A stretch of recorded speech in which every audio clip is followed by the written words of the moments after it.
Hair loss, or alopecia, is a problem that I often get asked about. What can we do for hair loss? How can we grow new hair?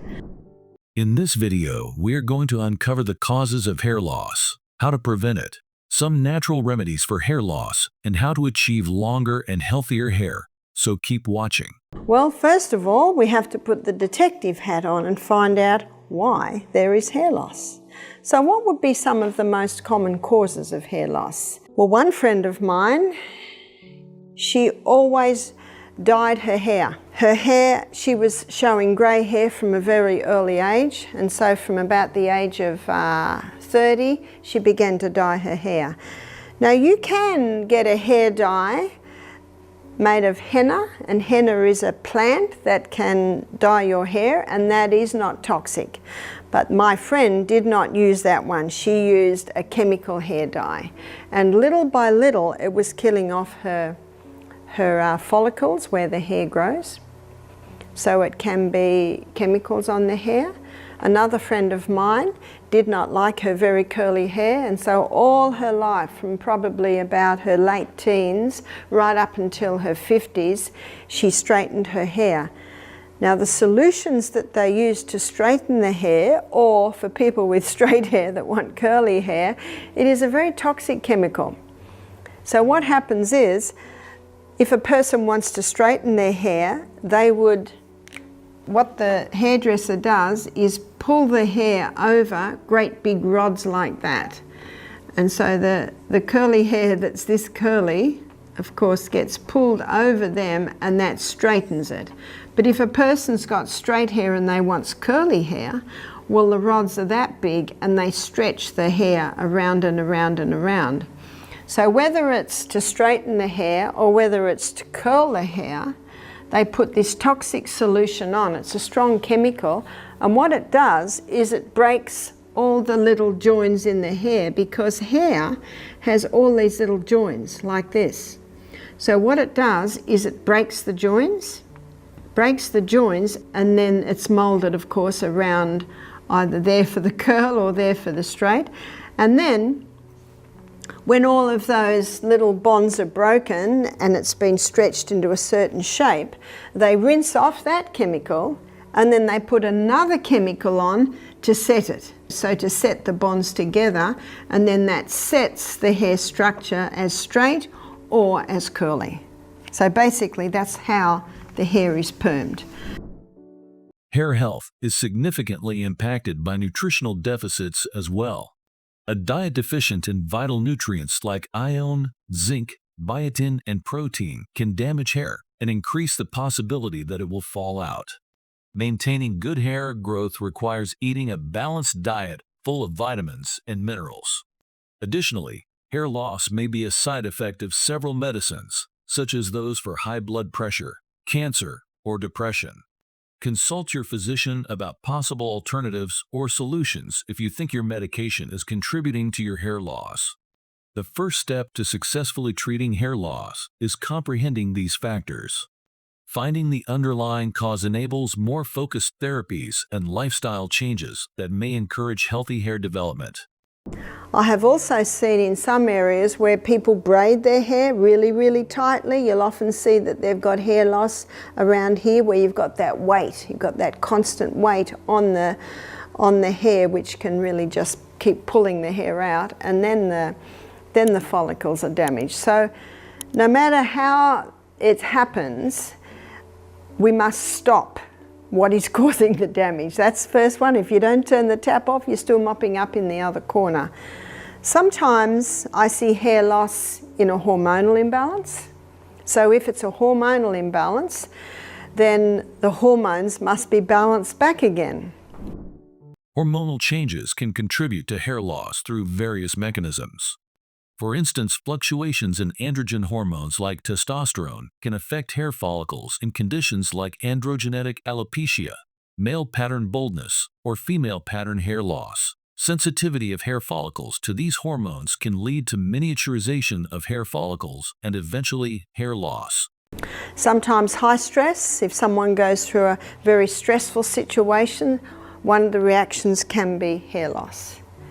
So what can you do to bring it back again? There's one more that I didn't mention, and that's anemia. If a person is anemic, it can cause hair loss. So what's anemic? Anemic means very low iron in the blood.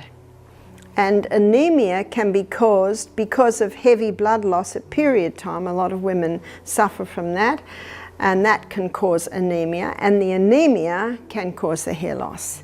So to resolve that, again, watch my lecture on hormones, boost the progesterone, get the estrogen down, then there won't be the heavy blood loss every month, and the person won't be anemic anymore, and so again, the hair can grow. Another cause of anemia can be low hydrochloric acid, because iron is bound up in food and it needs acid to liberate it from food.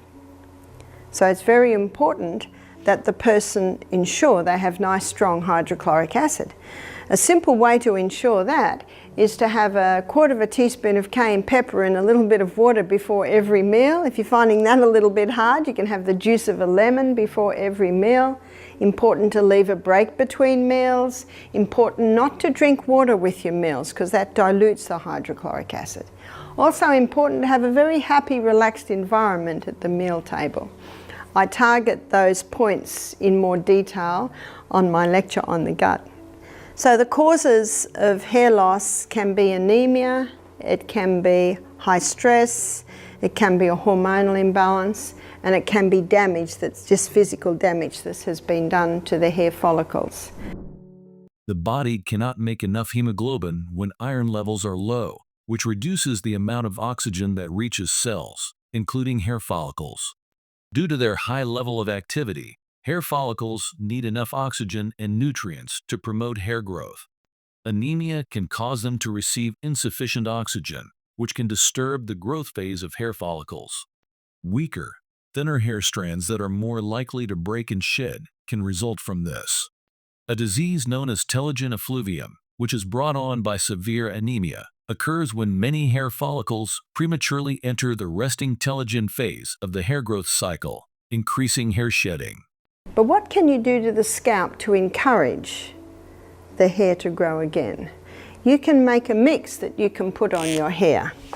And this mix is, let's make up the mix. So half a cup of coconut oil, and half a cup of castor oil. Castor oil is a very thick oil, but castor oil penetrates deeper than any other oil. So when that is put onto the scalp, it penetrates even deeper. Coconut oil is a very nourishing oil. It's an antifungal oil, antibacterial oil. But what you also can put with that, so now you've got a cup of oil there. To that cup of oil, you can add 10 drops of rosemary essential oil. Rosemary is a herb that's specific for the scalp. Rosemary essential oil. So you could make up this mix in a jar and mix it very, very well, and maybe once a week you massage it into the scalp. Your hair will be very oily, of course, but you massage it into the scalp. Just even the massaging into the scalp stimulates blood supply to the hair follicles. That castor oil penetrates very deep, and wherever it penetrates, it can revive life into that area.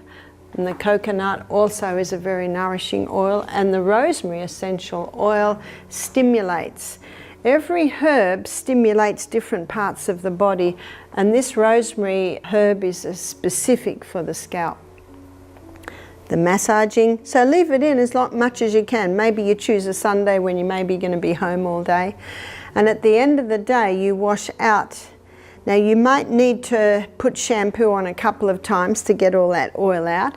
Just use a little bit of hot water and then a nice amount of shampoo. In addition to this, hibiscus flowers are known for their hair strengthening properties. These red flowers are rich in vitamins, minerals, and amino acids that nourish the scalp and hair follicles, promoting healthy hair growth and preventing hair thinning. Take 3 to 4 flowers and crush them with coconut oil to create a paste. Apply the paste to your scalp and hair. Leave it on for 30 minutes, then rinse with water. Use this treatment once or twice a week for noticeable results. And if it's still a little bit greasy, maybe shampoo it again. Now that brings us to the shampoo. There's something that you must keep right away from, and it's called sodium lauryl sulfate. Sodium lauryl sulfate is what's in many shampoos, and sodium lauryl sulfate kills the hair follicles. So it's important to take a magnifying glass into the shop and read the labels. In places like Whole Foods, Sprouts, Trader Joe's, where they have a lot of health foods, so they have a lot of supplements, and they have a more healthier brand of products.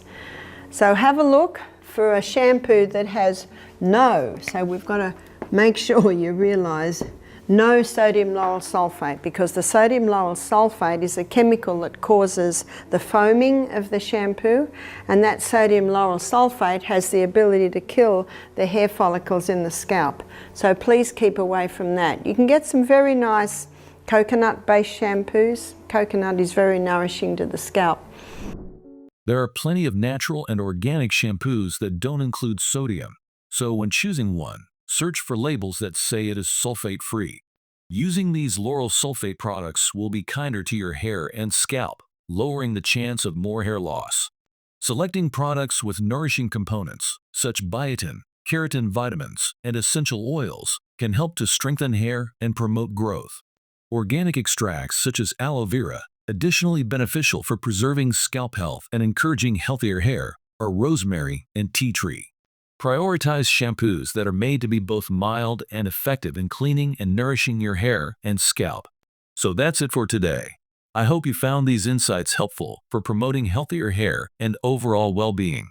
If you have any questions or need further advice, please drop them in the comments below. We are here to help. Remember to like this video, subscribe to our channel for more valuable health tips, and explore our other videos for more ways to enhance your wellness journey. Take care and see you in the next part 2 video.